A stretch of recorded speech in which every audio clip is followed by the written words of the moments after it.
everybody, and welcome to another episode of By Royal Appointment. This is the show that I like to deliver to you, basically going a little bit deeper into the stories that we're all fascinated by, we're all interested in. But I like to get to the nub of the stories, I'm sure you'll imagine. And this really can only happen by meeting people, talking to people who were there, and of course the ones that literally witness things from the sides, as it were. Because as I've often said to you chums, the bottom line is, it's the people that people take no notice of. Have you noticed that in life? You know, they sort of ignore that person. Perhaps it can be a waiter or, you know, someone serving the drinks or the cigarette girl or whatever it used to be. But those are the ones that literally pick up the story, the vibe.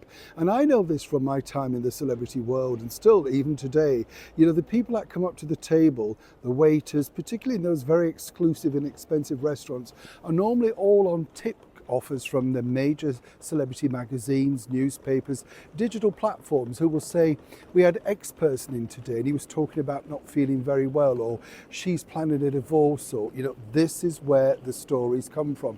People are always amazed. When I was growing up, you know, there was a fabulous gossip columnist called Nigel Dempster, and he had a thing called Dempster's Diaries in the Daily Mail.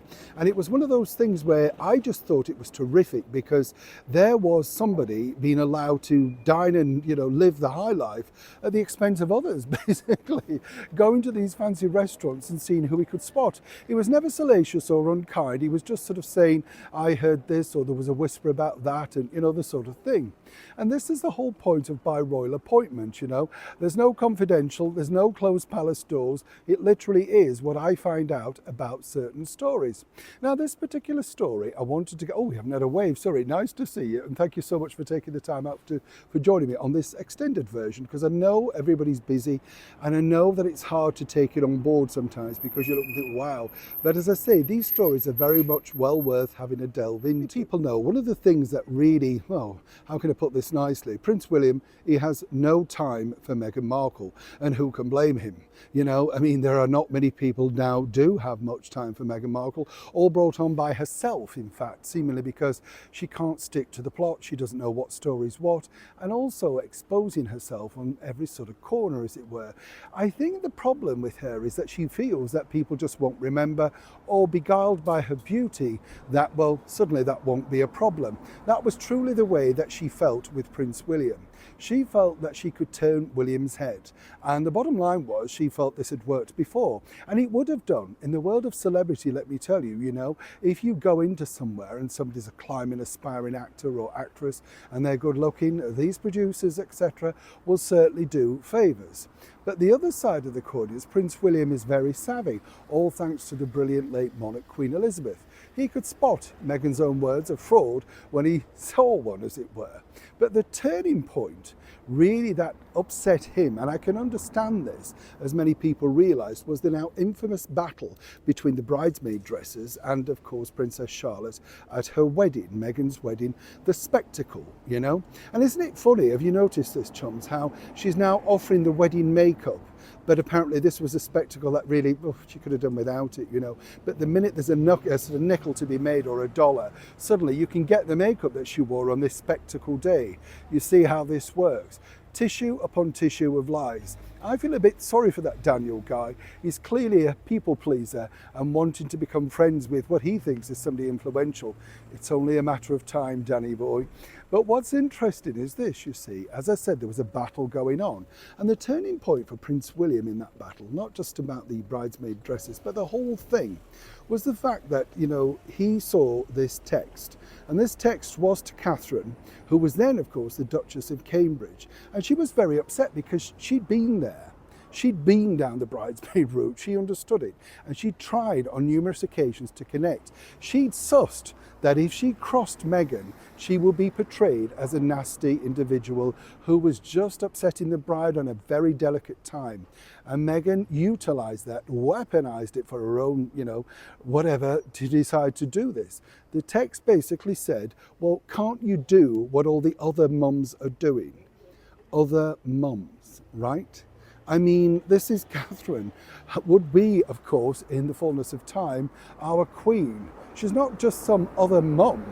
And it wasn't about, sort of protocol, decorum, manners. It would have been, let's just treat this lady a little bit kinder because she is going to be an integral part of my future, my life, and I have to get on with her. But you could see Meghan wasn't having any of that. And apparently, according to a source, that really fired up Prince William, because it's not about, you need to bow and scrape and curtsy and things, but just civility. And this was a part that Harry managed to leave out of his book, the best-selling book Spare, when he said about the fallout, etc. Well, no, it was the way that Meghan was just dismissive over Catherine's clear direction of help and saying, you know what, I've been here, I can help you with this, let's just resolve it between us. You can do what the other mums are doing. Consequently, this was fed back to Harry, as ever, allegedly, as look, I'm trying my best here, but everybody's picking on me. And so consequently, Catherine very fast, very quickly was put into the, naughty corner.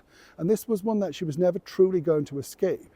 But again, I go back to the beginning of the video. You see, Meghan never thinks that somebody like William will pick up on this or indeed see this, because Meghan keeps everything very close to herself, only showing Harry and, the one remaining family member left what she wants them to see. So you only get her narrative, you get the picture. So consequently, what Harry saw was a totally different scheme of plot, a totally different picture. And that was the one that she wanted to portray forward about Catherine and the relationship with her. And naturally, he bought it. No, right. Meghan Markle has an obsession with the late and beautiful Princess Diana. I always found it very strange when Harry basically did the story about taking his wife, his new wife, of course, to the final resting place of Princess Diana. And there she was, apparently throwing herself onto the gravestone and saying with her hands sort of outstretched that she was just looking for some guidance. I mean, guidance from what? What does she need guidance from? But as ever, the victimhood always turns back round to Meghan, right? No two ways about it. And as we know, Meghan is, shall we say, very fanciful with the truth, to be kind. She claimed that she didn't really know anything about the British monarchy, yet was pictured being interviewed and asked about that forthcoming royal wedding with Catherine and William in 2011. I mean, if you are in the culture world, in the entertainment world, you keep abreast of everything, and that would have been the hottest topic of that year in 2011. It went on for months in 2010. I covered it all. It was the biggest topic, as was Harry and Meghan's, chat, as it were, wedding, whatever you want to call it, spectacle, right? They too had the same situation. What's fascinating, I find, about the way these things now develop is the fact that clearly Meghan had decided, time and time again, that she didn't know anything about the monarchy. And as she famously sat down with the BBC, with Michelle Hussein, and literally looked her in the eye and said, no, she didn't really know, she'd not Googled anything because, no, it wasn't very big with her. Tabloids weren't very big with her. What, the Globe, the Star, the National Enquirer, Us Weekly, People, the people that you now go running to because nobody else wants to talk to you, they weren't big with you. More and more tissue of lies. But you see, what she really wanted to do was get fresh stories. And this is where this story for me becomes very dark. You see the infamous story that goes around basically saying that when she first met Prince Harry, she wore his late mother's perfume. And that is just a quote that has gone round. There's no definitive answer. And even if you asked Meghan, you'd never get the definitive answer. But I'm sure there's some truth to that particular story. Now, where this, for me, gets a little stranger is the fact that clearly she'd literally gone out of her way to find stories about Diana. And if you remember, there's also another very famous quote in which she says, walking away with Harry at yoga, she had a conversation with his late mother. Now, this might not seem as wacky as you might think, because Harry has basically said on camera, if you remember, that, he believed, William has never quoted as saying this, but Harry has said this, that his mother had disappeared to America, and at some point she will be coming back for him and William to return, right, to take them away. That's what he believed. That was the story. So obviously that story he would have told his wife. He's told her everything, literally everything. She's got a minefield to play with, right? So consequently, what she really needed was more and more Diana info. That was the game. She needed to find out what could she now capitalize on. And this was what happened when she first met William at Windsor, because she spoke about Diana non-stop. And this really was part of the thing where William thought, well, this is a bit odd, like, is this her only topic of conversation? And I have this from a good authority. But you see, what she really was looking to do, and this is very clever indeed, is suddenly find stories that perhaps William didn't, share with people, just inter-family things about maybe something they did, a holiday. For instance, I've interviewed on a number of occasions Diana's former protection officer, Ken Wolfe, and he revealed some really interesting stuff that's never been in the public domain before. Private holidays down to Cornwall, walks on beaches, things like that. Those are the things that people go, oh, and I've often said this to you chums, like when you interview a celebrity, they say something about their life that you wouldn't necessarily know. Do you know what I mean? So you think, oh, right, okay. And this is exactly, according to the source, what Meghan was doing. She was fielding, mining information out of William on her own at this point. They were talking, on their own.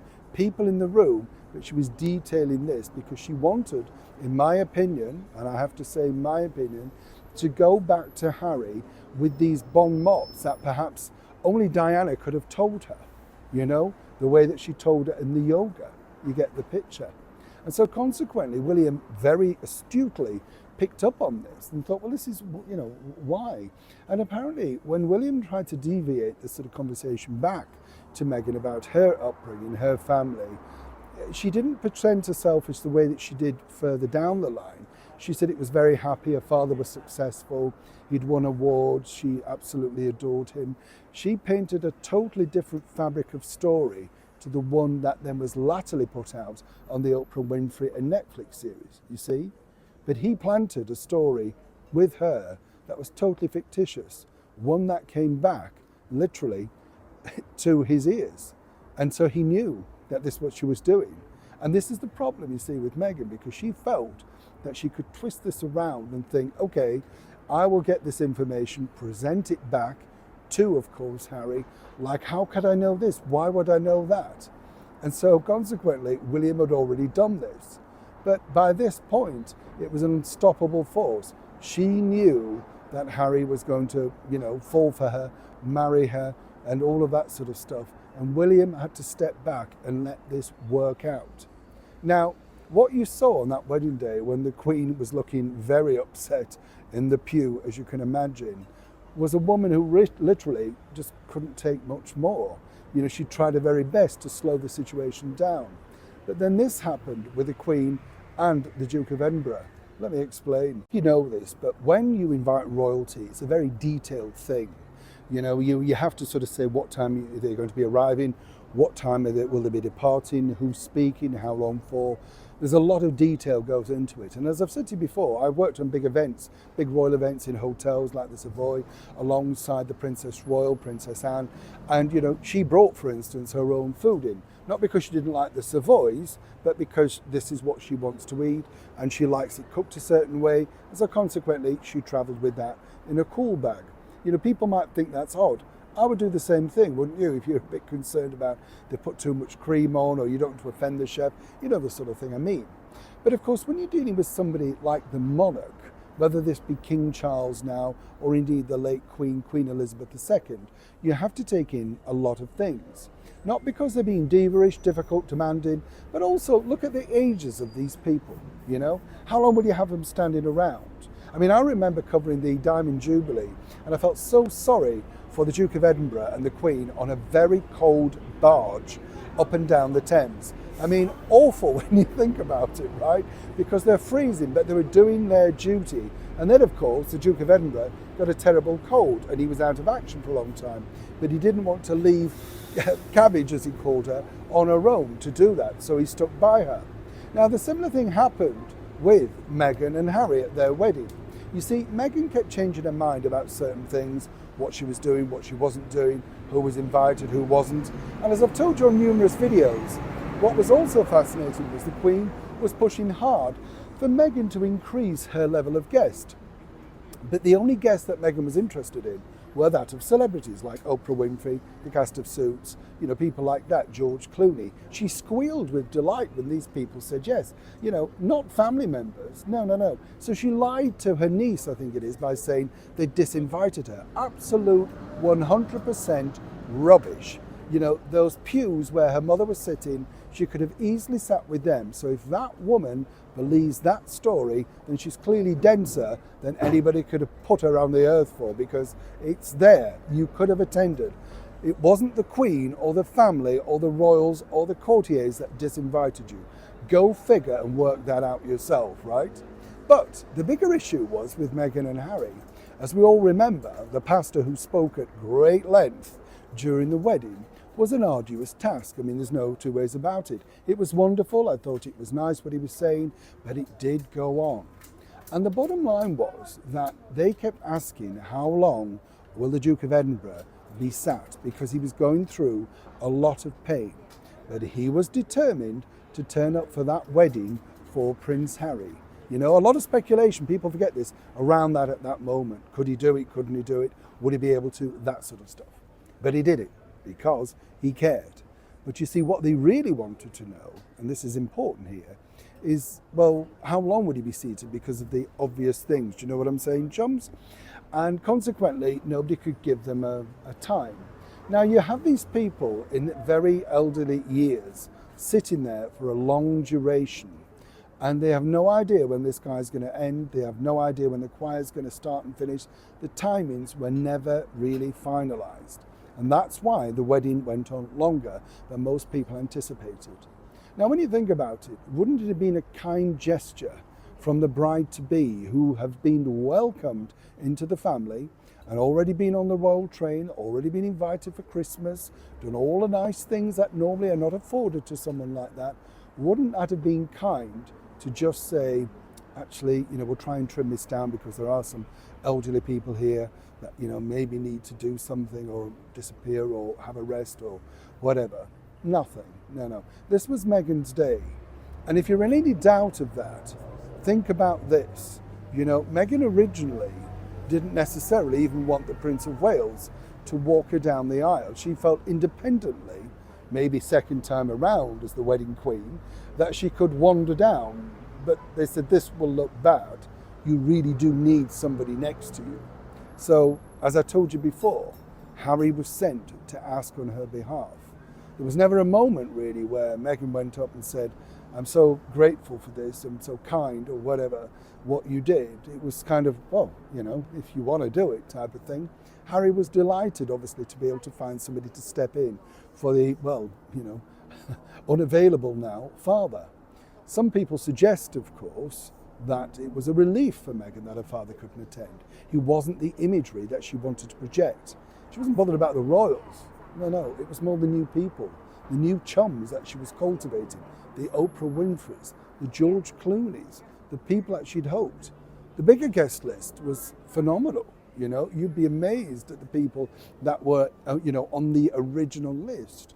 People like Barbara Streisand, the President of the United States. I mean, all of these people that she felt, should want to come to her wedding because she's marrying into the royal family. She's not the star name, but she figured that she could be. But I go back to the start of this particular segment. Was there any thought for the elderlies? Well, there's your answer. The things I enjoy about this particular show is finding out certain things that perhaps we always think is sort of folklore or whatever. But I never think that really with Meghan and Harry, because time and time again, they just blatantly lie. I've often said this, that's been part and parcel of their product. And this is the reason why nobody accepts her in her new role now as an influencer, cooking queen, whatever. It's embarrassing at every level. I just find this, the whole thing. I don't know if you noticed this bit. I hope you don't mind me sharing this, but I find this odd, right? You've got these friends that are coming in to your fake kitchen in your fake house, and suddenly your makeup artist Daniel, who's had his paws all over your chops for years apparently, and created your wedding day look, which you're now monetizing, right? I mean, is he getting a cut of that? You know, because that would be interesting. You want to check that, Danny boy, because clearly it was your craftsmanship, your work. And I thought he made her look, you know, kind of nice on the day. I mean, possibly a little pale, but it's every bride's prerogative to look the way that she wants. But what was interesting was, and this is what I found really odd about that whole Netflix show, where she was bagging up tat in other bags and putting some calligraphy letters on. Sorry, I've got the giggles here because I just sort of think it's the sort of thing you do when you're young at school, isn't it? You know, I'll pop this in another bag. I've got it from the pound shop. It'll look a lot better. Nobody will know, you know, the sort of thing. But she didn't know whether he was allergic to nuts or not. I mean, you've known him years. You talk about things like that, don't you? And you're telling me you've never cooked anything in that whole of the 10 years that you've ever had, that it's ever had nuts in? The only thing he's ever shared that Meghan cooked, apparently, or put together, you know, royal chef, whatever, was some smashed avocado on toast. Do you remember when he snuck in to visit her? When she was allowed to see nobody. She was everywhere and nowhere, remember, at Windsor. But he was there, and then very nicely was allowed to put all of that on his social media. Spent the afternoon with Meghan, drinking green tea and this gorgeous smashed avocado. How hard is it to make that? Let's be honest, even I could do that, chumps. Just smash it up and whack it on a piece of toast. Suddenly it's like the second coming. These people are nuts, aren't they? Which goes to this particular story that I wanted to share with you. You know, during that Netflix show, there was this sort of weird piece where, you know, the superstar singer Beyonce, who clearly made a very big error by backing the wrong horse recently with Kamala Harris and has never mentioned it since, you know, because she's got a tour coming out and Kamala's not invited, let me tell you. Oh no, that's the world of celebrity, right, Beyonce? She's not invited because they're a bad memory. They backed the wrong horse, a little bit like Oprah Winfrey. Don't mention that town hall interview. Didn't happen, not there, you're scrubbed. That's the world of celebrity and politics. And, you know, whether you like Kamala or not, she must know that this is how it operates. But there was this big scene during that Netflix show. And it was funny, really, because Harry had these glasses on and Meghan announces that she's got this text from Beyonce. And Harry goes, oh, wow, text from Beyonce. I mean, he could get a text from anybody. He's a member of the British monarchy. Why? You know, again, feeding the wife's ego, right? Pretending they're working in an office. What are they working on, right? So again, funny stuff. But now, a few years down the line, apparently Beyonce does not recall, and as ever we have to say allegedly, sending this text. Correct me if I'm wrong, Beyonce, right? And the thing is, if she'd sent this text, which was really almost like a rambling mess about how Meghan's saving the world, striding out there, changing things and doing things for the better. Well, who sent, first of all, what sort of a text is that, you know? I mean, like meet you for lunch at 12, or did you get the bulk, or I dropped off, or is the Amazon delivery? What sort of text? Who sends a rambling text like that? And I often figure, you know, I've interviewed Beyonce on a number of occasions, sweet, upbeat girl, right? Very sweet, very nice. Told me a fabulous story about how she conditions her hair with fabric conditioner. Yes? Yeah, apparently it takes out all the knots. Yeah, I know. See, you learn stuff on this show, don't you? She did. You remember Beyonce in the Hyde Park? Absolutely. Now, what was interesting was apparently she has no recollection of this text. And it was never shown on screen. I mean, you could have done it, couldn't you? Like, just put the text on. Didn't need to put a number or anything, but just the proof that there was not. And this, apparently, is also the problem with the text that Harry got from his brother. You know, when he turns around and shows her the text. And apparently, according to a source working on the show, that was a little bit, shall we say, invisible too. So when you look at the stories, they're all unraveling, and it's fascinating, isn't it? Because they never believe that somebody's going to check into this. Now, I could be wrong, right? And if Beyonce could scroll through her phone from all those years ago to remember this inspiring text that she shared with Meghan, and let's not forget, she was quite prepared, along with her husband, Jay-Z, to stand under that fake portrait of Meghan as the new queen. So there was a tight friendship there, but seemingly it's drifted away, because if it was that tight, why hasn't she got the box of jam on her social media? She's plugging the tour like mad. Surely this is as important, if Meghan's running the charge, Right, Beyonce? You, but if I was the boss of the Better Up group, I'd be sort of thinking, is Prince Harry the man really to guide people into a mental health situation? I'm not knocking him. Clearly, he's had a lot of his own personal problems. But it does seem odd, doesn't it, that a company would pay £1 million a year to someone, if you think about it, right, that really is clearly going through a lot of his own personal problems. Now, when they booked him many years ago for that money, it was a lot of money and he was riding high. Harry and Meghan had literally arrived into their land of freedom, as they called it, and decided that this was the life for them. The money was literally teeming in. We had Netflix, Spotify, Penguin Random House, Better Up, the other thing he was dealing with. And then, of course, we had the ongoing charity thing. If you remember, he's always said, both she and, of course, Harry have said that it's there to serve. That's all they wanted to do. It's never about making money or being a big cheese in a domain. No, no, no. We've misread them. It's about one thing, charity. Now, the bigger problem that Harry's now facing, and this is a huge problem for Harry, is really now how he comes out of this problem with the Sentebale. You see, when you look at Dr. Sophie, you know, she didn't talk to just any gossip magazine like People or Us Weekly. She sat down with an interview with the Financial Times, a very esteemed and reputable newspaper worldwide, not just here in the United Kingdom. And her story literally reverberated around the world. And this is one that's particularly damaging to the Sussexes. But there's a pivotal moment in this whole debacle that really set it all off. Now, we all know the gossip scoundrel about, you know, what happened, and there she was moving her out of the way of the video, the mean girl meme or whatever these kids call it now, you know, grabbing the other woman's arm. That's just petty, childish and really downright rude. I think anybody would say that. Listening to Dr. Sophie speak, you could say that she's an eloquent, very well educated woman, but more importantly knows exactly the story that she wants to get out there. If I were Meghan and Harry, I'd be very, very nervous indeed. This is no shrinking violet. The thing that shocked me was that apparently, and as ever, there are two sides to every story, she kept requesting the fact that Harry come out to Sentebale. And allegedly, according to her and the documentation, he hasn't been out for 5 years. But yet, the way it's portrayed in the media, this is a charity that's been ripped away from Harry and means so much. If it means so much, why have you not been out?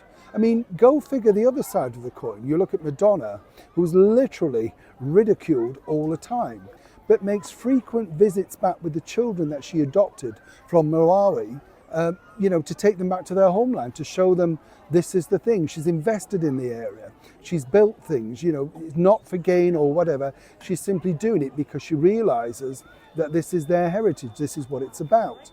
Now, moving forward, what really happened is this, as we all know, Meghan really wasn't planned to attend that event. But the moment the Netflix cameras were involved, she was certainly not going to be out of that. This was her moment to shine, wear a designer dress, designer glasses, and more importantly, be in the programme. You'll notice, of course, that Harry was only in a minuscule area of her programme. Polo was meant to be his thing, the thing that he'd been working on, the thing that, of course, Netflix has spent a lot of money on, a lot of dollars. But again, Meghan had to shine in that, and he was more than happy to give that away. What we saw was Serena Williams then being invited, and what was interesting about the thing of Serena, it was a good move. It was a nice move because she is an international athlete, an award-winning athlete who's known so much, done so much. If anything, I would have imagined that she might have wanted to meet Dr. Sophie, another woman of colour who's achieved a lot and literally driven things forward, but clearly wasn't allowed to because she was in the other camp. You get the picture. But moving forward, what happened was that Meghan decided, unknown to Harry, and this is 100%, that she was going to send a text to Dr. Sophie. And I've been told that this is the explosive and pivotal part of, if that comes out, what really will happen and how it's perceived behind the scenes. You see, clearly, Meghan figured that she could just take hold of this situation, deal with it herself, and what she wanted to do was control the narrative. Who better than getting somebody well-educated, well-admired, and literally the chair of the charity to say, don't be mean to Meghan, she's a terrific woman. Now, as she's spoken on the TV show with Sir Trevor Phillips, she said she just didn't want to be involved in the circus, but that wasn't good enough. Harry had no idea what went on. And Harry has no idea, according to a well-placed source, and as ever allegedly, what was in that text. That text, in my opinion, is the ticking time bomb that could literally end this whole Sentebale debacle. Moving forward, people are saying, will Harry step away? Well, given the fact that he hasn't been there for 5 years, truly, how involved was he? And according to another source, there are over 500 employees. Apparently he wasn't aware of that, so he wasn't exactly hands-on. And then take the other side of the coin. She's basically saying, Dr. Sophie, that she was losing sponsorship deals because of the circus surrounding Harry and Meghan's life. And that's why she had to spend money to try and get people to become back invested. They deny that on their side. This can only really come out very badly for all sides concerned. And it would be a shame if the charity went under, because clearly they've done a lot of good in the past. But I go back to this one thing. Meghan sent that text, and apparently Harry had no idea until it had gone. Now, I have to be honest and say, I'm not even sure he's seen it to this day. If that comes out in the public domain, how will that play out? And when will Dr. Sophie release it? Say that we are fans of course, Catherine, the Princess of Wales. And what I like about Catherine is she comes from a background which is, relatively normal. I don't mean that disrespectfully, but you know what I mean? She's lived a normal life. She's had a job. She's done things. She's seen the other side. And I think what's really good about her and William's relationship is that she's been able to deliver that normality to him, which is in fact has grounded him alongside the way that he's raised his children, i.e. Prince George, Princess Charlotte and Prince Louis. But you can see that she's got empathy with people. She's very kind. It comes, I don't mean, but it's there. When you see her working this, you see it and you think, yeah, you're a nice person. I've been lucky enough to meet her sister and her brother James, so I know the sort of people that they are. Briefly met their parents, and naturally they're a bit cautious, talking to anybody from the media, but you can sense there's a normalcy, a warmth about them. Which gets me to this particular point, because as you saw recently, Meghan Markle decided to pop up on the Drew Barrymore show. And there she was talking about her latest show for Netflix, the one where she's going to be a new influencer, to become a billionaire by putting sprinkles on things and putting things in packages that were already in packages. You get the picture. But what was interesting about this, as everybody knows, is Drew Barrymore, I think, is a nice enough person. She tried her best to make a dead-end topic. And I've been on these live shows, and I've been on those interviews myself, where the guest is dull. And the thing is, you're only allowed to talk about the thing that the guest is there to talk about. And if you deviate, oh no, you're not allowed. I remember interviewing Sylvester Stallone, and we were in a hotel room, and somebody in the company that I worked for, which was Sky News, Sky Sports, said, could I ask him about a particular boxer? I threw the question in, the woman almost passed out, wasn't allowed just about the film, you see what I mean? Although Sylvester was fine with it, he was a lovely, lovely man, got on incredibly well, interviewed him a number of times since then. But what was interesting was, Drew Barrymore, there you go, sits down, does this chat, mentions, of course, the fact that she's met the late and beautiful Princess Diana, and things are going very well, and well in her eyes, not necessarily well in Meghan's eyes. And you could see the clenched teeth, the new teeth, thinking, wow, this is not really what I wanted to talk about. It's not about me. But then what happened was, apparently, behind the scenes, they wanted to have a few chats about the British monarchy. The people that Meghan had now met along the way, i.e. particularly the greatest woman, the greatest leader, some people might say, of the last 70 years, Queen Elizabeth. Let's not forget, this D-list actress infiltrated that on the royal train and Christmas at Sandringham. Makes sense, right? Oh no. You see, what happened was, they said, well, could we talk about Catherine? Now, they didn't want to talk about her illness or what's gone on. They weren't wanting to be intrusive, but they were basically wanting to say, any thoughts on Catherine? What is she like? What don't we know? Nothing nasty or anything like that. According to the team, apparently, she wasn't allowed to talk about any members of the British monarchy. There's a ban on that. She's not allowed to do it, which kind of threw the production team, according to a source, and as ever, allegedly, in a little bit of a tailspin. Because when you think about it, how is it a ban if you talked about it on Oprah Winfrey in a salacious, negative way, or indeed on your own Netflix show around the world, saying how badly they treated you? You were ostracized and cut off and no friends, all that sort of stuff. How is that a ban? But when somebody just wants to say to you, Catherine, the Princess of Wales, does great charity work, yet this could have worked very much in Meghan's favour. It could have been the pivotal moment where there was an icebreaker, where she was allowed to talk about somebody in a positive light. And according to a source who worked on the show, it was literally zilch. No, it was a ban, she wasn't allowed to talk about it, and that was the end of that. They just needed to focus on the Netflix show and the fact that she was debuting the new name, which was Meghan Sussex. So when you sort of look at Drew Barrymore, you think, look, you can see in her eyes she's trying to find a pivoted way to get something going, to change the narrative, to get something out of Meghan, other than the tedium about how much her and Harry are a couple or brilliant together, all of that sort of stuff. But it wasn't to be, because in Meghan's world, there's only one person that matters. And that's truly the reason why she could never get on with Catherine, because she was so in love with her own ego. Was there anybody else? Why should she curtsy to this woman? Why is she better than me? These were the things that I heard from people working very closely alongside Meghan and Harry at the time. She didn't understand about royal protocol and how it might look on the world stage. What she thought was, no, I'm not doing it.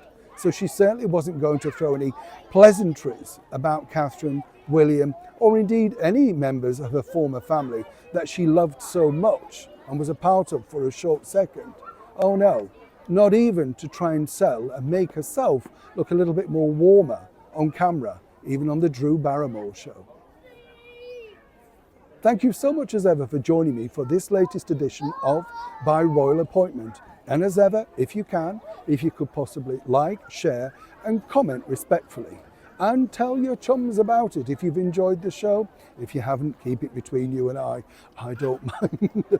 But seriously, the basking sunlight of London in the very heart of Hyde Park, thank you so much for taking the time out to join me on this longer extended edition. Until the next time, I'll see you by royal appointment. Neil Sean in the very heart of London.